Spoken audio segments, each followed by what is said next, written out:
50, 60 years ago, things like income tax were brand new and they were instituted to pay for war. Obviously, that's continued on where it really didn't have to.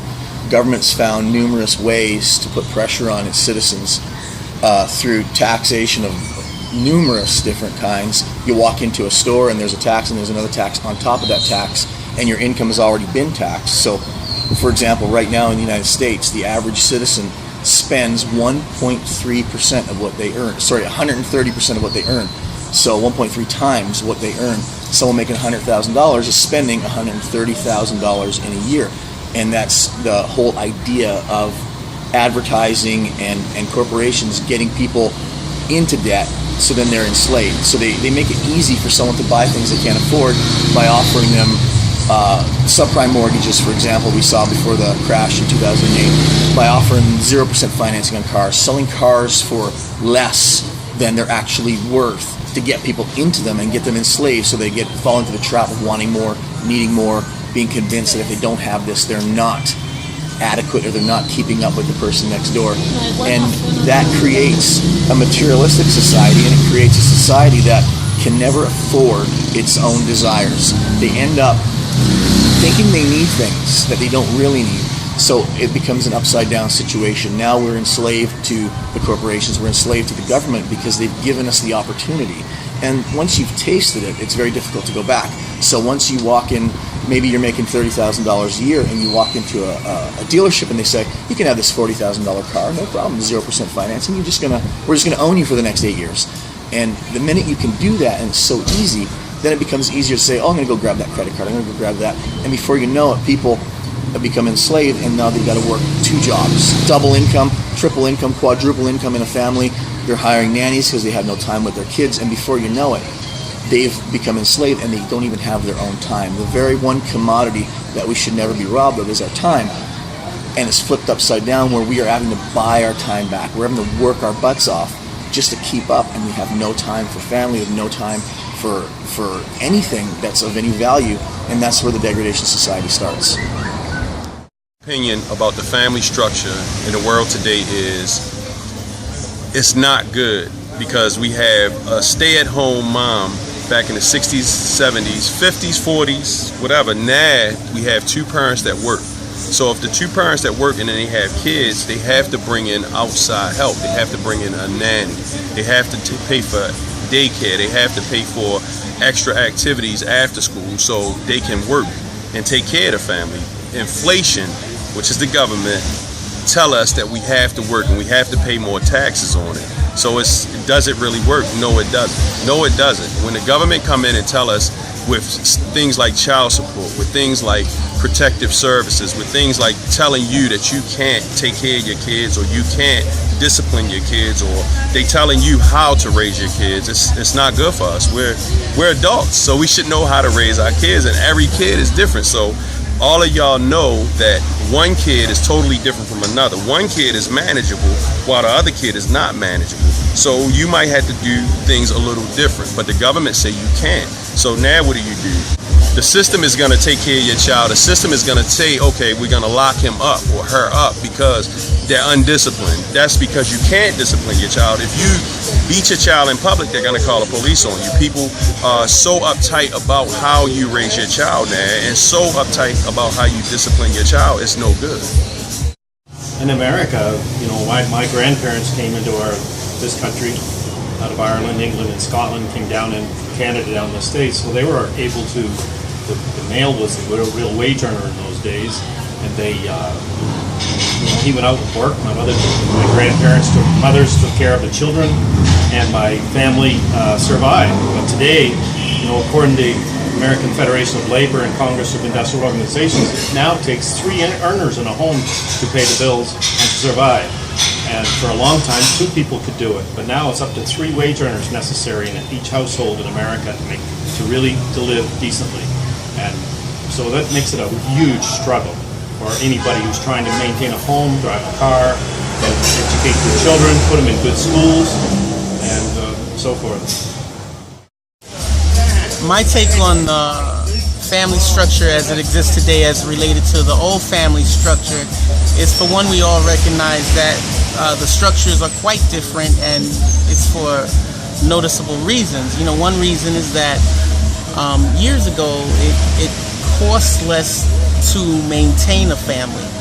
But on the other side, if you think about it, does it really cost? It costs more to maintain a family, but does it really cost more, or is it just that we want more?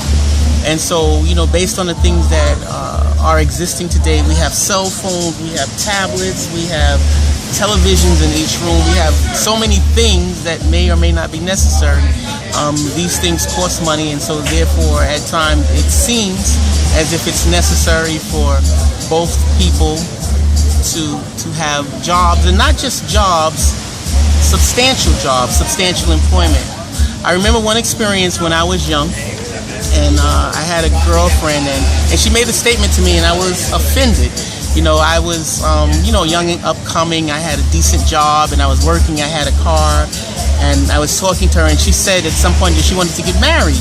And so I said, well, if we get married, then you're going to have to work too, and we both can put our incomes together, to make it happen. And she was kind of offended, but she said, well, I don't need to work. We could both live in the projects. So based on that statement, I naturally was offended because, living in the project was not something I had aspired to. But at the end of the day, her concept was slightly correct, because she understood that if you could live a little more simply, you could maintain a decent lifestyle without everything being at risk as it relates to the relationships in the family. So on that level, we can give thought to how we operate our families and what we find important and what we use our money on, and that can have a bearing on how happy our family is and how much stress we have as men as it relates to how much money we need to bring in to care for our family. Another thing that I find interesting in the family arrangement is how it comes to the equality in families. We all understand that everyone is equal in a family relationship. Even in the Bible, it says that men that we all are of equal value, but everybody in the family has a different role. And so it's the same way as if you were on a plane. You can't have two pilots. You have to have a pilot and a co-pilot. And so even in the Bible, it says that the man has the responsibility to lead the family, and the woman would act as a co-pilot. But in many instances, we don't see this to be the case. As an example, as a black person, when I was young, I used to wonder why so many men would leave their wives or would leave their girlfriends or their mates. And so I thought about it, and then I had the opportunity to actually watch some of the relationships. And in these relationships, a lot of the women were very confrontational. They were very antagonistic, ready to fight. And so from the man's standpoint, he had no time for fighting. He had no time for arguing. So he would just simply leave.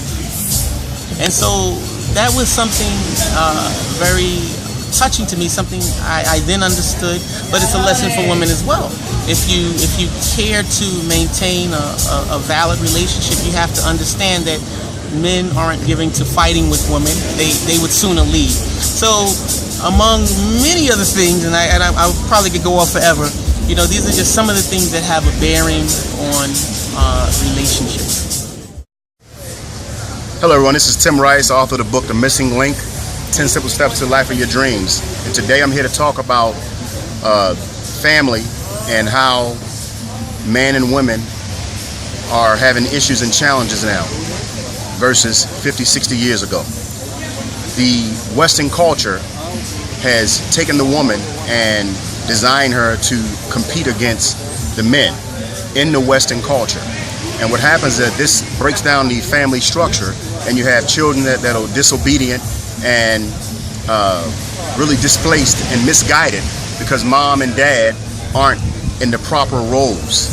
Mom is competing with dad, and she works just as much as dad, and she's not there to really give that child the proper care and attention that the child needs.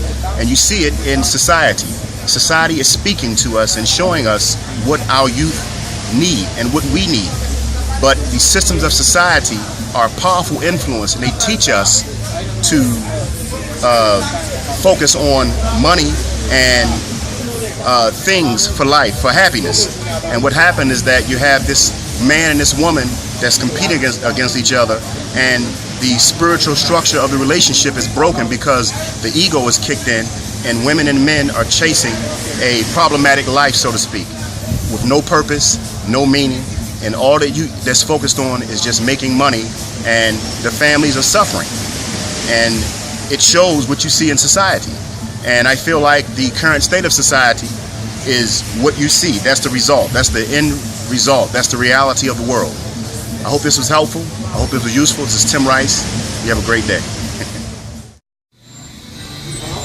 Today's family and yesterday's family were so different. I'm not an old man, but the mentality that I grew up with, everybody has something to give to society, regardless of your background. Back in the day when I grew up and went through high school, everybody worked, everybody had a job. If you wanted to work, it was there for you. Today, unfortunately, it's not the same.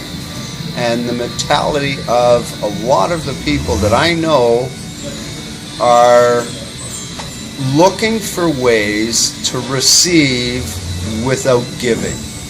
In my opinion, that's wrong. A lot more people, yes, they're a lot more educated today, but what are they actually contributing to society? If they're unhealthy, they receive monies that they have never ever contributed towards. And I look at them and I look at today's generation where they're sitting with their phones, they don't know how to talk face to face with another individual. Our world's become smaller, but yet our borders have disappeared, and it's so difficult to understand where they come from today because they don't want to work. A lot of the younger people of today's generation, wherever you are in the world, it's different from 50 years ago. And 50 years ago, everybody wanted to work. Everybody was excited to work. Today, there's too much pressure, there's too much stress, there's too many laws that the governments of today have changed, and tomorrow's ground's too uncertain. I don't know what tomorrow is going to bring, nor do the young people of today. But they've got to start to work at some point in their lives. They can't expect a government to carry them forward. And I'm realizing that now, but I don't see an end to it. And it's an unfortunate circumstance.